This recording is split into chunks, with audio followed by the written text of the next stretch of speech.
असे दादा इथे उपस्थितीत आहे. दादा 3 महिने झाले दिव्यांगाला महिना भेटला नाही, 3 महिन्यापासून.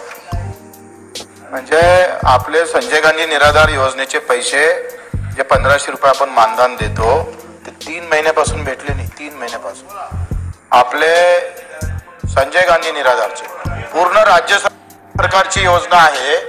दुसरं केंद्र सरकारनं 1 वर्षापासून 200 रुपये दिले नाही दादा. हा पाठपुरावा केला पाहिजे.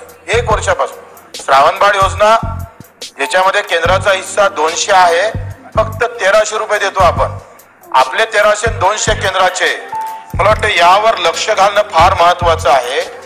काल एक म्हातारी भेटली दादा आम्हाला, त्यांनी सांगितलं का बिस्किट खाऊन जगतोय आम्ही, कारण हा 1500 1000 रुपये तिच्यासाठी आयुष्य आहे. आणि मग त्यांना तुम्ही आपल्याला दर 5 तारखेला पैसे भेटतं, ही व्यवस्था का होत नाही? तुम्ही वित्तमंत्री आहे तर तुमच्याकडून अपेक्षा आहे का या सगळ्या श्रावणबाळ संजय गांधी निराधार योजना 5 तारखेच्या त्यांना पैसे भेटले पाहिजे अशी तसदी घ्या.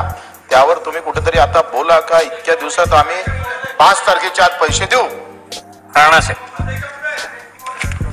सन्माननीय बच्चू कडू साहेबांनी एक अतिशय महत्वाचा मुद्दा इथं उपस्थित केलेला आहे. मी सभागृह संपल्यानंतर स्वतः फायनान्स सचिवाला बोलून घेतो आणि कशामुळे पैसे द्यायचे राहिले याची शहानिशा करतो.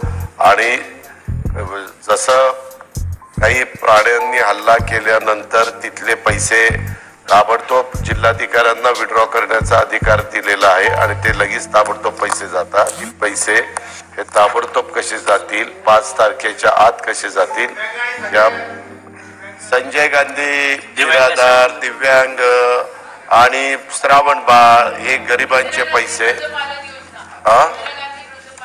ज्या काही योजना या गरिबांच्या करतायत, सर्वसामान्यांच्या करतायत, त्या सगळ्या योजनांचे पैसे हे तातडीनं 5 तारखेपर्यंतच कसे जातील याबद्दलचे नवीन आदेश मी माझ्या सहीनंच काढतो.